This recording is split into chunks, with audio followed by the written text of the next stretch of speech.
Hi everyone.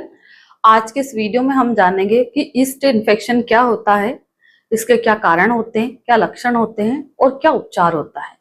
इसी के बारे में वीडियो में विस्तार से जानेंगे, तो वीडियो को पूरा देखें। ईस्ट इन्फेक्शन, जिसको सिंपल लैंग्वेज में बोला जाता है कि महिला के प्राइवेट पार्ट में इन्फेक्शन हो गया है, खुजली हो रही, इचिंग हो रही, बर्निंग हो रही, इस इन्फेक्शन को ईस्ट इन्फेक्शन बोला जाता है। ठीक है, ये इन्फेक्शन होने के कई सारे कारण रहते हैं। जैसे कि सबसे पहला कारण होता है कि महिला बार बार बीमार पड़ जाती है, यानी कि उसका जो इम्यूनिटी सिस्टम है या रोग प्रतिरोधक क्षमता है वो कम है। इसके कारण भी महिला को बहुत जल्दी इन्फेक्शन पकड़ लेता है, उसके कारण भी ईस्ट इन्फेक्शन महिला को बार बार होता है। दूसरा कारण होता है कि महिला कई लंबे समय से ओरल कंट्रासेप्टिव पिल यानी कि गर्भ निरोधक गोलियों का उपयोग कर रही है, जिसके कारण हार्मोन डिसबैलेंस होते हैं और उसके कारण महिला को ईस्ट इन्फेक्शन हो जाता है।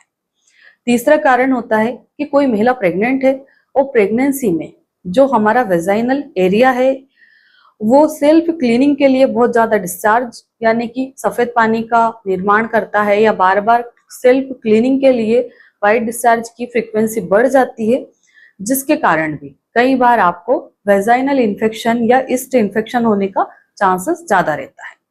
इसके अलावा और भी रीजन रहते हैं, जैसे कि कोई महिला अनकंट्रोल डायबिटीज है, ठीक है, यानी कि अनकंट्रोल शुगर हो गई है, जिसके कारण उसकी शुगर मैनेज नहीं हो पा रही है, उसके कारण भी या शुगर लेवल बढ़ने की वजह से आपको ये इन्फेक्शन बार बार होता है। ठीक है, तो ये तो कुछ कारण रहते हैं जिसकी वजह से हमें बार बार इन्फेक्शंस होते हैं।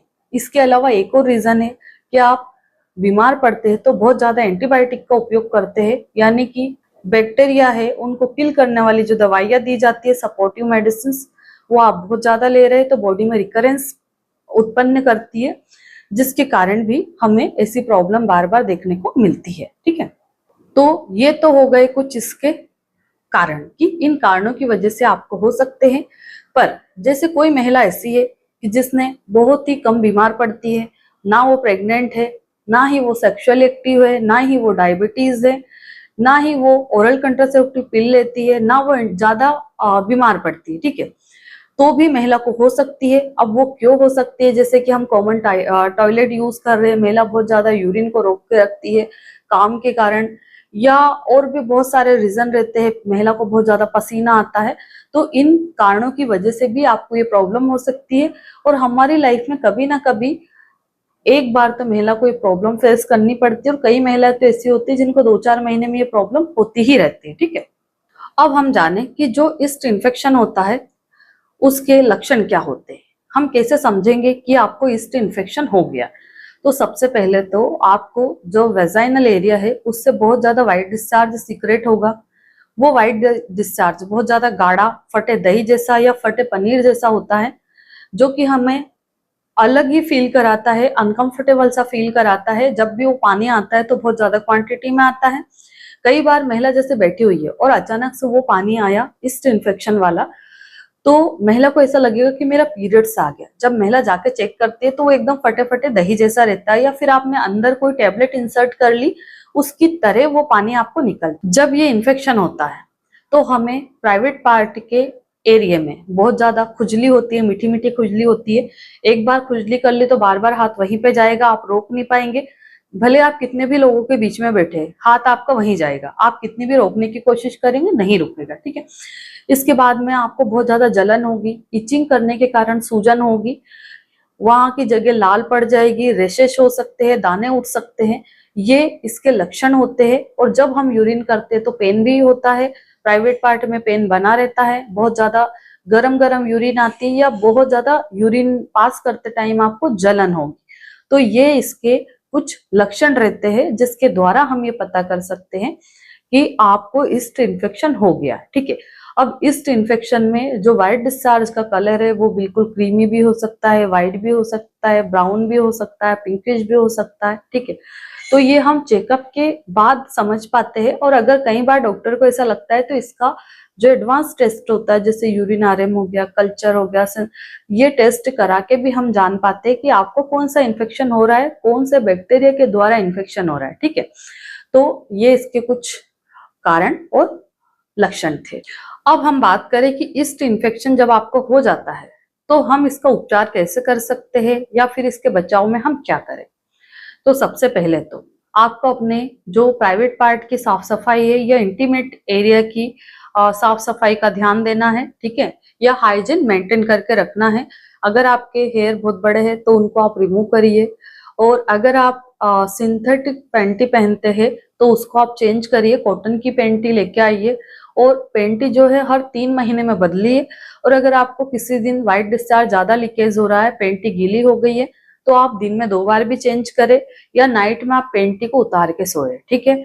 और जो आप नाइट ड्रेस जो पहन रहे हैं वो आपको डेली धोना है, क्योंकि क्या होता है कई बार हम आज भी उसी को पहन ली, टाइम नहीं मिला, हमने कल भी उसी को पहन ली, तो उससे भी जो बैक्टीरिया रहते हैं वापस अंदर इंटर करते हैं। इसके कारण हमें जो नाइट ड्रेस है उसको चेंज करना है या डेली उसको धोना है गर्म पानी से, ठीक है। इसके बाद में आपको बहुत ज्यादा इचिंग अगर है तो आप डॉक्टर से मिलकर ट्रीटमेंट लीजिए। बहुत सारे क्रीम, टैबलेट ये सब आते हैं। अब हम इसमें और क्या कर सकते हैं, जैसे कि आपको पानी बहुत ज्यादा पीना है। अगर आपको व्हाइट डिस्चार्ज आ रहा है तो प्राइवेट पार्ट को क्लीन रखना है, वॉश करना है। उसके बाद में आप कॉटन पेपर से या जो टॉयलेट पेपर आता है उससे आपको सुखाना है उस एरिया को। उसके बाद आपको पैंटी पहनना है, गीला नहीं रखना है, ठीक है। जब गीला होगा तो फंगल इन्फेक्शन बहुत ज्यादा होगा।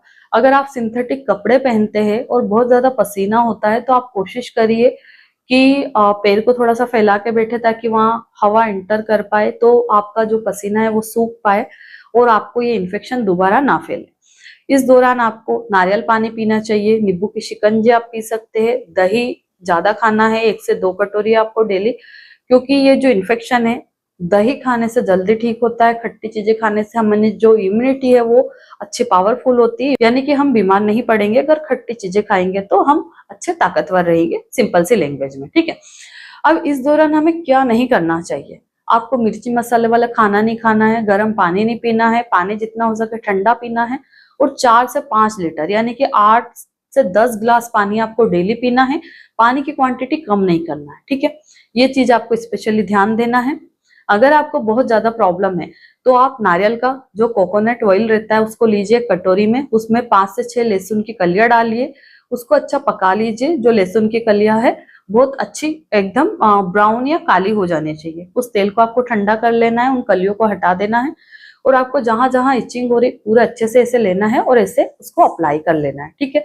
बहुत ज्यादा अंदर तक उसको इंसर्ट नहीं करना है, क्योंकि फिर आपको जलन हो सकती है अगर आपने बहुत ज्यादा इचिंग कर लिया, रेशेज बन गए तो, ठीक है। तो ये तो कुछ होम रेमेडी थी जिससे कि हम इस इन्फेक्शन को ठीक कर सकते हैं।